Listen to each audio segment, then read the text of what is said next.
everyone, and welcome back to Everyday English Talk Channel, where learning English is easy and fun. I'm Luna. And I'm John. Hey, everyone. So, John, remember last week's episode? We talked about small talk at parties. Oh, yeah, that one was so useful. People loved the coffee shop example. Well, today we're going even deeper. Have you ever been at a dinner table, someone says something you don't agree with, and you just freeze? Oh, all the time. Your brain says, I disagree, but your mouth says nothing. Exactly, that awkward silence. Today, we're fixing that. We're going to learn how to share your opinion and even disagree without sounding rude or robotic. And stick around for the end because we've got a fun practice conversation for you. Let's get into it. So here's the problem. A lot of English learners only know two ways to disagree. Let me guess. No, and I don't agree. Exactly. And that can sound really blunt, even a little harsh. Right. In a casual dinner conversation, that can feel too strong. So imagine someone says, I think pineapple pizza is amazing. And you just say, no, wrong. Kinda stops the conversation, right? Totally. But now imagine you say, I see it differently, actually. So much softer. Same opinion, but way more natural. That's the goal today. Same honesty, better delivery. We're going to learn phrases that let you disagree, add your opinion, and keep the good vibes going. Perfect for dinners, parties, or just chatting with friends. Let's jump into our main phrases. First phrase, I see what you mean, but... This is great when you understand someone's point, but you still disagree. It shows respect first, before you share your own idea. Like at dinner, if my sister says, working from home is so much easier. You could say, I see what you mean, but I actually miss talking to coworkers. Here's another one. Imagine your friend says a horror movie was boring. You could say, I see what you mean, but I was actually really scared. Notice how it doesn't sound like a fight. It sounds like a chat. Next phrase, that's a fair point. However... This one is a little more formal, but still friendly. You're admitting their idea makes sense before giving your side. Say your coworker thinks the new schedule is better. You could say, that's a fair point. However, I liked having Fridays off. Or maybe at dinner, someone says spicy food is always better. That's a fair point. However, I think mild food has more flavor sometimes. See how however softens the disagreement? It really does. Our third phrase is, I hadn't thought of it that way, but... This shows you're truly listening and open-minded. Great for dinner talks about opinions, like movies or travel plans. If a friend says, traveling alone is more relaxing than with a group. You might say, I hadn't thought of it that way, but I still prefer traveling with friends. Or at work, your manager says a new app will save time. I hadn't thought of it that way, but I'm a little worried about learning something new. This phrase makes you sound thoughtful, not stubborn. Let's move to number 4. I get where you're coming from, but I see it differently. This is a strong, clear way to share a different opinion politely. You validate their feelings, then explain your own view. Picture this. Your cousin says weekends should always be busy and active.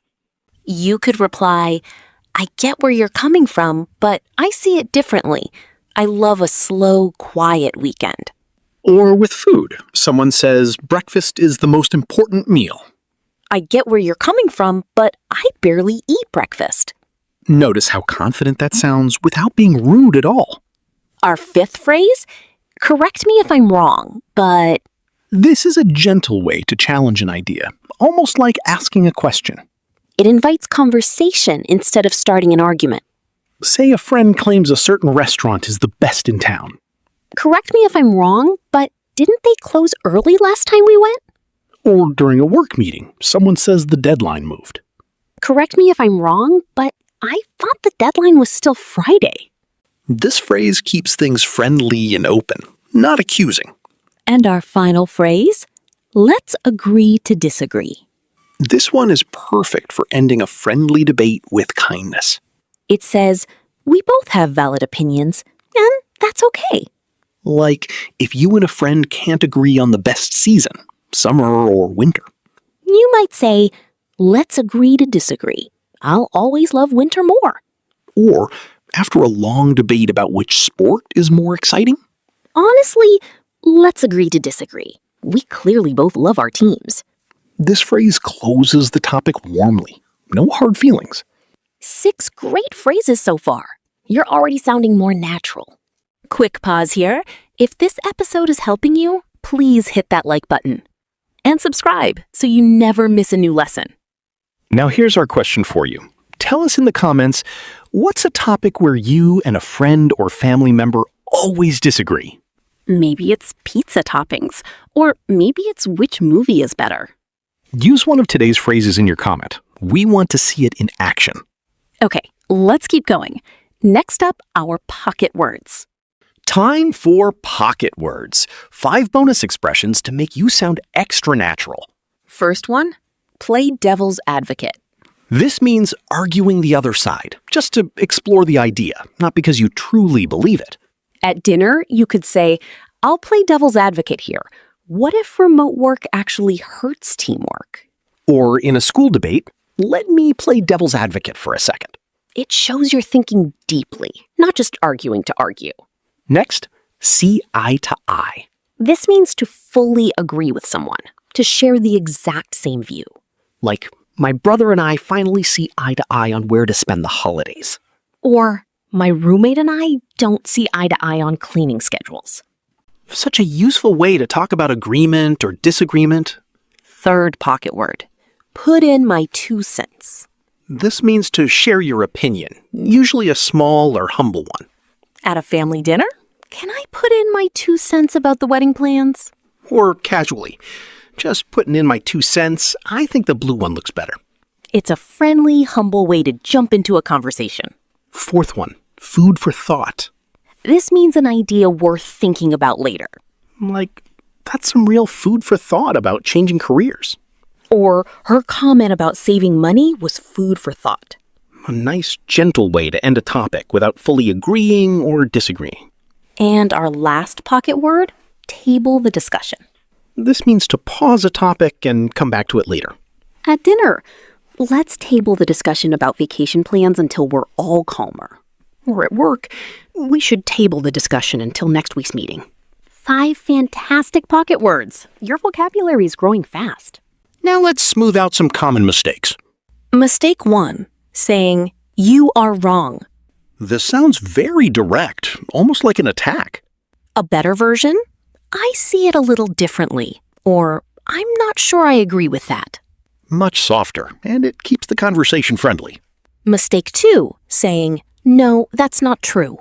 This can feel like you're correcting someone harshly. Try instead, I actually heard something different. Or, I'm not so sure about that. Same message, but way more polite. Mistake 3, saying, I don't care what you think. This one really shuts down the conversation completely. A warmer version, I understand your view, but I feel differently. Or, let's agree to disagree. These small changes make a huge difference in how you sound. Same honesty, so much more kindness. All right, let's put it all together with a quick role play. We're at a dinner table talking about vacation plans. Luna, I really think the mountains are better than the beach for vacation. I see what you mean, but I actually love the beach more. Really? Correct me if I'm wrong, but don't you get bored just lying in the sun? That's a fair point.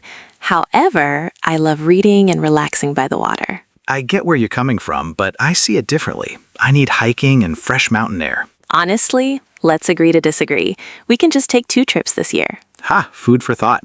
Maybe we compromise, 1 week each. Deal. I'll put in my 2 cents later on the dates. And that is seen. Wow, what a great episode. Let's do a quick recap.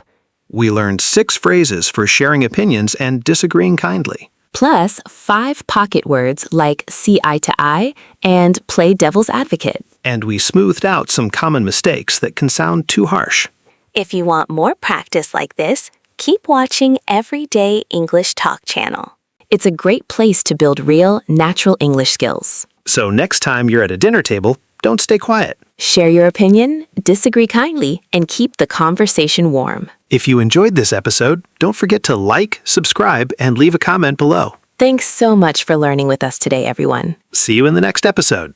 Bye, everyone. Bye.